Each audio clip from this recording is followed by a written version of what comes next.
지난 시간에는 레위기의 신학적인 주제 중에 제사법에 대해서 살펴보았습니다. 오늘 시간에는 계속해서 제사장과 정결과 부정에 대해서 살펴보도록 하겠습니다. 교재 142쪽 두 번째 단락에 보시면 레위기에 등장하는 중요한 주제 중 하나는 제사장이다. 제사장, 코헨, 이 단어는 하나님께 제사를 집행하는 사람을 말한다. 이스라엘의 제사장은 이방 종교의 제사장과 전혀 다른 것이다. 하나님과 타락한 죄인들 사이에 제사를 집행함으로 하나님의 죄 용서와 구원의 은혜가 주어지는 것이다. 제사장이 하나님께 제사를 드리는 방식은 하나님께서 정하신 것이고 하나님의 방법입니다. 이 제사장직은 하나님과 사람 사이에 중개자 역할을 하는 것이죠.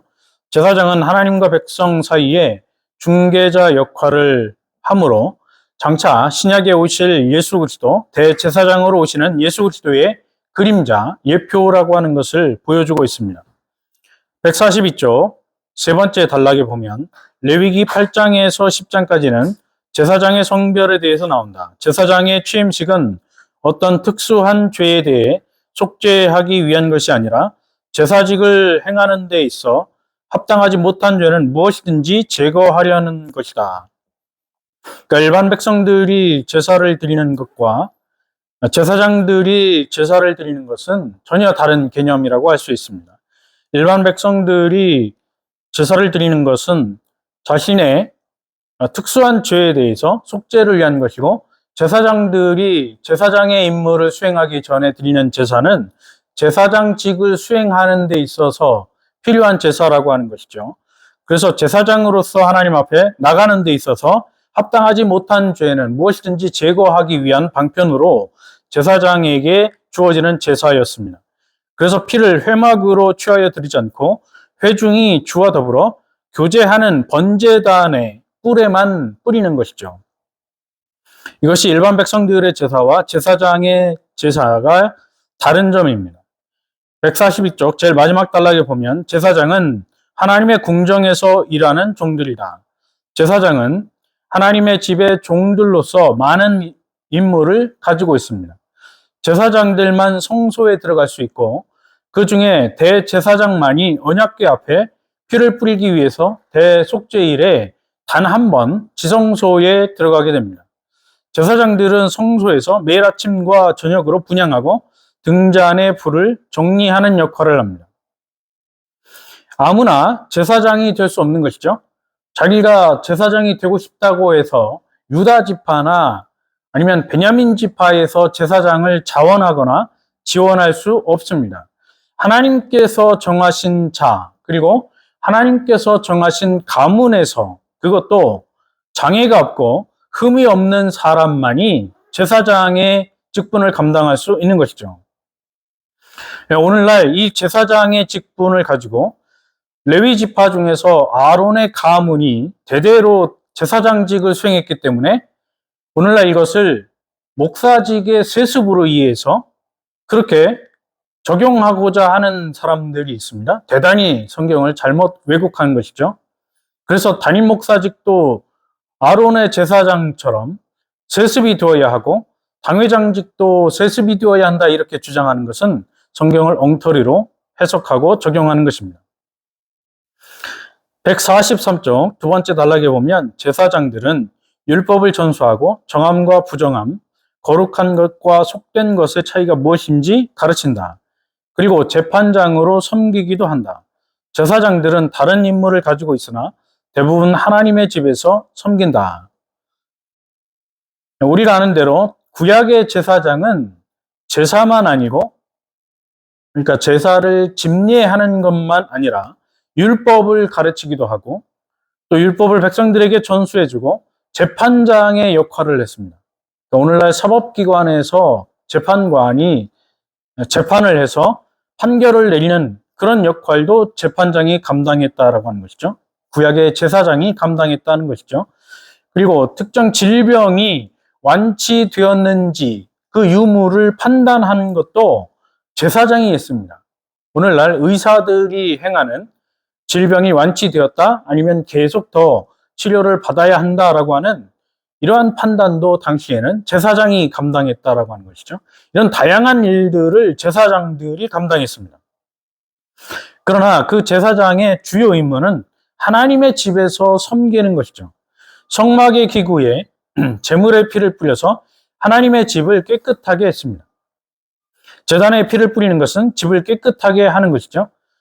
제단에 떡을 드리는 것은 하나님을 식사로 섬기는 것입니다. 이러한 방식으로 제사장들은 하나님의 집에서 늘 하나님을 섬겨왔습니다. 그래서 제사장에게 주어진 이 직무는 하나님의 집에서 섬기는 일이죠. 우리가 히브리서 3장 5절에서 6절을 보면 모세는 하나님의 집에서 섬기는 자로 섬겼다 그렇게 밝히고, 예수 그리스도는 하나님의 집을 맡은 아들로 섬겼다 그렇게 모세와 예수 그리스도를 비교하고 있는 본문이 나옵니다. 그러니까 구약의 제사장들은 하나님의 집에서 섬기는 자로 역할을 감당했고, 장차 오시는 하나님의 아들 예수 그리스도는 하나님의 집을 맡은 아들로서 섬기는 역할을 했다. 그래서 제사장의 직무라고 하는 것은 장차 오실 하나님의 아들 예수 그리스도의 직무에 대한 예표로서 구약 성경에 나타나고 있는 것을 우리가 확인할 수 있습니다. 143쪽 세 번째 단락, 정결과 부정이죠. 정과 부정은 정결하고 부정한 것을 의미한다. 하나님은 이스라엘 백성에게 먹거리에 대한 규정을 주셨다. 가난한 사람들과는 구별되는 먹거리를 가져야 했다. 그래서 하나님께서 정해주신 동물을 먹어야 했다. 우리가 성경을 자세히 보게 되면 육상동물의 경우 되새김질을 하고 발굽이 갈라져야 먹을 수 있었습니다. 또 어류인 경우, 물고기인 경우에는 비늘이 있어야 먹을 수 있었다라고 하는 것이죠. 그러니까 물고기인 경우 비늘이 없는 것, 오늘날 우리 몸에 좋다라고 하는 장어와 뱀장어 혹은 메기 같은 것들은 구약 성경의 법을 적용한다면 먹지 못하는 것이었습니다. 조류인 경우에는 사납지 않아야 하고 더러운 고기를 먹지 말아야 하고 낮에도 활동해야 합니다. 그러니까 맹금류 같은 경우 독수리나 매, 물론 살코기가 많이 있지만 이런 것들은 먹지 못하도록 금지를 했고, 박쥐 같은 경우도 낮에 활동을 안 하고 밤에만 활동하기 때문에 금지되었던 그런 동물입니다. 곤충의 경우는 발에 뛰는 다리가 있어서 땅에서 뛰는 것이 정결했습니다. 이것들만 먹음으로 가나안 사람들과 이스라엘 백성들 사이에 구분이 확실하게 되는 것이죠. 음식 문화 하나만 보더라도 가나안 사람들과 하나님의 백성들에는 엄연한 차이가 있었다라고 하는 것이죠. 이것은 식생활의 문제를 내포하고 있는 것입니다. 그런데 오늘날 현대의학에서 밝혀진 것들을 보면 성경에 나와 있는 정한 것, 이런 것들은 우리가 먹었을 때 우리 몸에 이롭다라고 하는 것이 밝혀졌고, 또 부정한 것들을 섭취하게 되면 우리 몸에 해롭다라고 하는 것이 이미 의학에서 밝혀졌습니다. 또 이것은 신앙적으로 구별을 위한 것이기도 했습니다. 그러니까 강조점은 어떤 동물을 먹느냐에 강조점이 있는 것이 아니고, 이러한 정한 동물과 부정한 동물을 구별해서 하나님의 언약 백성들은 정한 동물을 먹음으로 인해서 실제 식생활과 생활의 구별, 다시 말해서 거룩한 백성이라고 하는 것에 있다는 것이죠. 이것이 오늘날 우리가 적용할 때 사용해야 되는 방법이에요. 그러니까 이스라엘 백성들이 이러한 동물을 먹고 저러한 동물은 먹지 않았으니까 우리도 먹으면 안 된다, 그것이 아니고 이 동물들을 구별을 통해서 하나님의 백성들과 하나님의 백성이 아닌 이방 민족들 간의 거룩성 혹은 구별성을 어떻게 유지할 것인가를 가르쳐 주는데 핵심이 있었다라고 하는 것이죠. 그래서 오늘날 하나님의 백성들은 먹는 문제를 비롯해서 이 땅을 살아가는 생활의 방식에서도 세상 사람들이 살아가는 그 방식을 따라가지 않고 하나님의 백성들답게 거룩하고 정결하게 살아가야 한다라고 하는 거룩의 초점이 맞춰져 있다는 것을 우리는 기억해야 합니다. 144쪽 첫 번째 단락에 보면 레위기 11장은 정결하고 부정한 짐승들이 등장한다. 즉 정결의 율법에 대한 서론격이라고 할 수 있다. 어떤 것은 식용으로 사용할 때 사람의 마음속의 공포나 혐오의 정을 불러일으킨다면 이것은 물질 창조에 죄가 침입했기 때문이다. 12장에 보면 산후에 여자 정결의 문제들을 다루고 13장, 14장에 보면 나병에 대한 규례를 다루고 있습니다. 두 번째 단락에 보면 정결하다는 개념은 구약 성경에서 1차적으로 순결, 정결을 의미한다. 금이 정결하다라고 하는 것은 순금이라는 의미이다. 물로 부정한 사람이나 물건을 씻는 것은 깨끗하게 하는 것이다.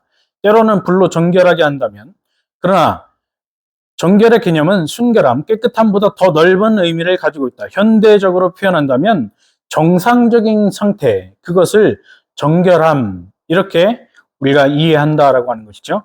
그러니까 오늘날로 말하면 구약 성경에 나와 있는 이 정결이라고 하는 개념은 단순히 순결하다, 깨끗하다는 개념을 넘어서서 하나님께서 창조하신 원래의 모습 그대로 순결한, 그러니까 정상적인 상태이냐, 그것을 본다라고 하는 것이죠. 그래서 하나님께서 창조하신 원리를 따르는 것이 정상이라고 하는 것이고, 하나님이 창조하신 원리에서 벗어나면 그것이 비정상이라고 하는 것입니다. 그래서 어떠한 핑계를 대도 이것은 정당화되지 않는 것이죠. 그래서 오늘날 우리가 동성애 하나를 보더라도 하나님께서는 창조하실 때 남자와 여자를 육체적으로 남성과 여성을 구별해서 창조하셨습니다. 그대로 사는 것이, 그래서 남성과 여성이 결혼해서 사는 것이 정상적인 결혼과 정상적인 가정의 형태입니다. 그런데 이 원리에서 벗어나가지고 남자가 남자와 살고 여자가 여자와 사는 것, 혹은 사람이 동물과 결혼해서 사는 것은 정상, 하나님이 만드신 창조의 원리에서 벗어났기 때문에 그것을 우리는 정상이라고 말하지 않고 비정상이라고 말하는 것이죠. 그래서 레위기에서 말하는 정결하다라고 하는 개념은 바로 이러한 개념을 우리에게 보여주고 있는 것이죠. 144쪽 세 번째 단락, 레위기의 성과 속, 정과 부정의 대조는 히브리인들의 제의적 사고방식을 특정 지어주는 것으로 에스겔서에 다시 반복됩니다. 선지자 에스겔은 제사장들이 성과 속을 분별하지 않았다, 그렇게 에스겔 22장 26절에서 정죄하고 있습니다. 미래의 새 제사장들은 이것을 가르칠 것이다, 이렇게 예언해 놓고 있죠. 그러니까 미래에 오는 새로운 제사장들은 성과 속을 분명하게 가르칠 것이다. 이것은 신약의 교회를 말하는 것입니다. 신약의 교회는 예수 그리스도 안에서 하나님 앞에 구원받고 죄로부터 회복된 사람들로 이제 이 세상을 살아갈 때 어떠한 것이 거룩한 것이고 어떤 것이 더러운 것인지를 분명하게 가르칠 것이다, 이렇게 에스겔이 예언하고 있는 것이죠. 새 성전이 세워질 곳에 거룩한 것, 속된 것을 구별할 담을 쌓을 것이고, 또 그 거룩한 땅에는 거룩히 구별된 제사장이 살고 속된 땅에는 성읍을 세우고 일반 백성이 살 것이다, 이렇게 예언하고 있는 것이죠.